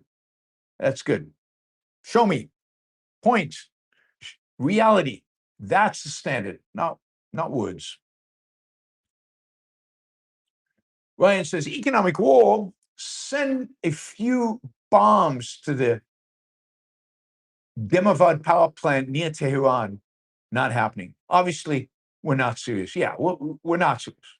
We're not serious. And, I need to do a show on the whole morality of war thing because it's so dominant in the military. it's so dominant even among people like Trump, who pretends like, oh, I'm going to destroy the civilization. I'm going to completely flatten them. I'm going to do this. They can't do it. They can't pull the trigger. And a lot of it has to do with just war theory, but they can't bomb a power plant because that's against international law, and it's not, it doesn't qualify under just war theory, and so on. I want to do I'll do a book review on this, but I just finished reading, God, and the name of the book just escaped my mind. It's right down the tip of the tongue. Anyway, it's about the introduction of AI into the U.S. military. And it's fascinating, but the focus and the orientation of the book is really interesting in terms of what really troubles people. And so, I want to talk about the book on a separate show and do just that. Andrew says, Rand stressed that businessmen should stand up for their right and freedom. Frustrating that the anti-data center campaign is unopposed. Should big tech be blamed for inaction? Is their lack of PR awareness negligently obtuse? Yes, but part of it is that the AI companies are opposed to AI. I mean, listen to the CEOs of the AI companies, from Elon Musk to Dario to Sam Altman. They all think AI is going to kill us all, and yet they're developing it. So these are not big proponents of AI. So how can they, on the one hand, do interviews in which they say, oh, the government needs to regulate us, the government needs to control us, because, we could do a lot of harm to the world. And then the second, go out there and say, oh, data centers, build more data centers. AI is good for you. They can't do it. And of course, remember, these are the same AI companies that are not for profit. They've set themselves up as these different benefit type corporations. They're anti-capitalist. It's a very weird reality we're living in right now. Very weird world in which these innovations are being created by these kind of people. All right, Michael, if Democratic Socialists win big in the midterms, does that mean Dim is mistaken? No. I mean, Dim doesn't say anything about winning a particular election. Is the disintegrated left capable of holding power? And the answer is no. It doesn't mean they can't win in particular elections in particular places at particular points in time. It just means they cannot hold power. And the more they win, as part of Dim's point, the more they win, the stronger the backlash will be, and the faster the backlash will be. Michael, are many young Republicans today basically Nazis? No, I don't think so. I don't like these necessarily labeling with old labels. They're racist, they're anti-Semites, they're national conservatives or Christian conservatives more than anything. They're racist, anti-Semitic Christian conservatives. That's how I think of them. Does that make them Nazis? Not necessarily. They might not adhere to all the Nazi ideology particulars. Andrew, for college kids to sit around stoned, casually dialoguing to figure out the world is one thing. But for Joe Rogan, he's convinced himself that a plausible sounding riff on a complex topic is akin to actual knowledge of it.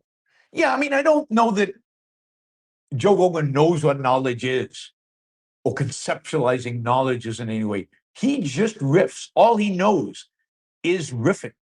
All he knows is just saying whatever comes into his mind and hanging around, putting panels together with his buddies who are ignorant and who riff. They just say whatever comes into their mind. And he has cultivated conspiracy theories from day one because his kind of mind is receptive to those. Complex explanations do not resonate with a missing link. And Joe Rogan is, a missing link. And if you can't do complex explanations, then conspiracy theories are all you got. All you got. That's Rogan. Richard says, today's LLMs are miles wide and inch deep. I think AI will evolve like medicine, with hierarchies of specialists and subspecialists.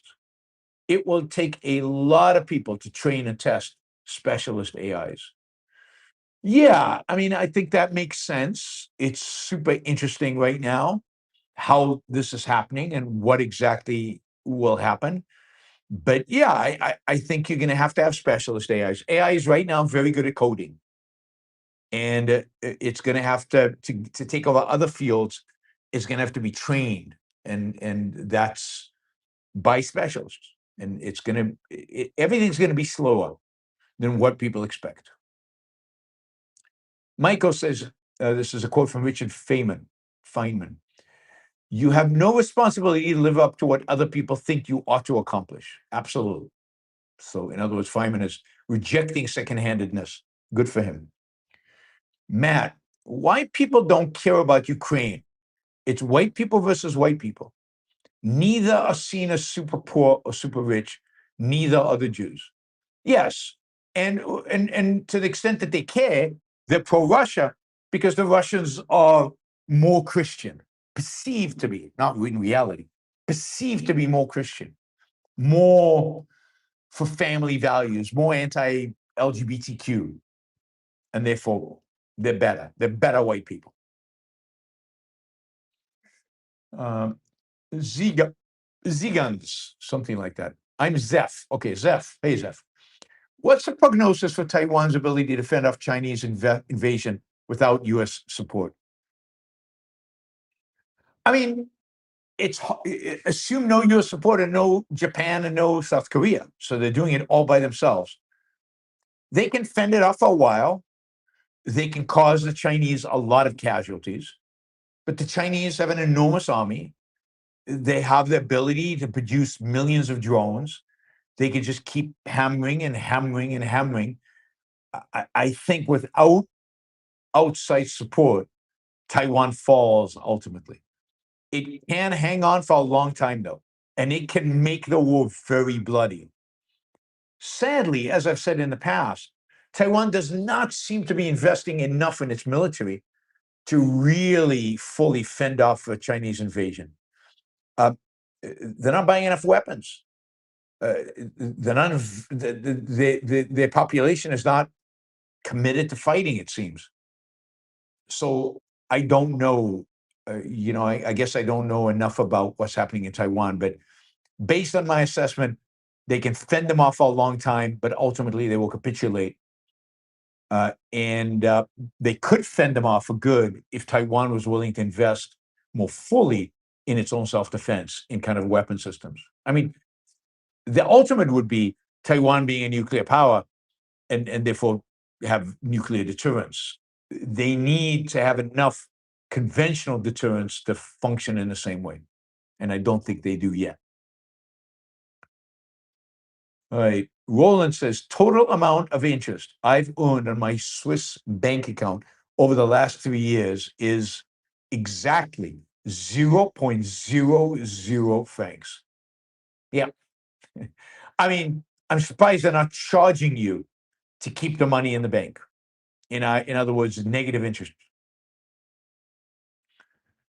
Philosophy at Work says, after 10 years, I got my first YBS burnout phase. Having almost all news stories stained in orange felt like a daily weight pulling me down.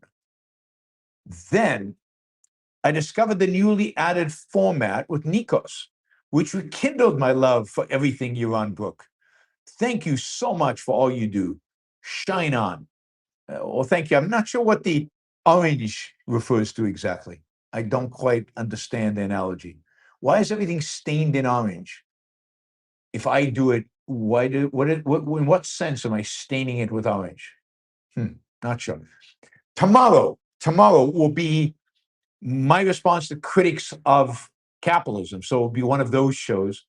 And tomorrow I'm going to take on the new entry in the Stanford Encyclopedia of Philosophy, the Stanford Encyclopedia of Philosophy, which has a new entry on capitalism, which it gave to write the entry.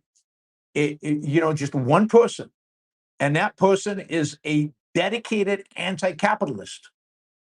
So the entry in the Stanford Dictionary or Encyclopedia of Philosophy on capitalism is written by a anti-capitalist, and it's horrible.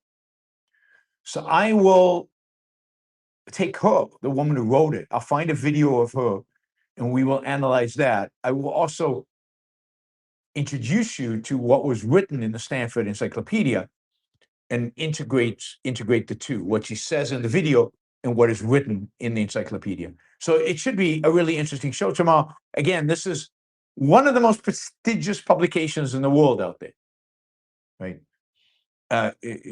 Its entry on Ayn Rand is not as bad as its entry in capitalism now. Jeremy has, you can twist perception, reality won't budge. You can raise objections, I will be the judge and the jury. Okay, I'm going to do this again because this is again from Rush. You can twist perceptions, reality won't budge. You can raise objections, I will be the judge and the jury. That's great. That's a great lyrics, no question about it. Thank you, Jeremy. Really appreciate the support.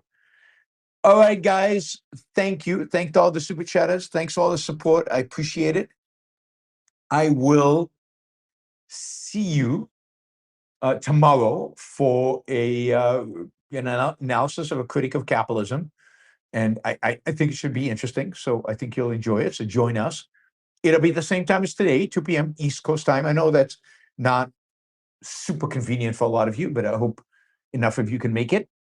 And bring your questions about capitalism and anything else, questions about anything else. So this is the new type of show that I'm doing where I'm critiquing the critics of capitalism. I'm taking their critique of capitalism and defending capitalism against it. So we will continue that series. We'll do one every week, hopefully. And the next one is tomorrow. Saturday is an AMA, Ask Me Anything. If you're a contributor of $25 or more, you should have received a link for that. And on Sunday, we got Nikos, and we will be talking about Patrick Deneen, the professor from Notre Dame professor, hugely influential on the right, post-liberal, hugely influential in the National Conservatives and the J.D. Vance sphere of the universe. Talk to you all tomorrow. Bye, everybody.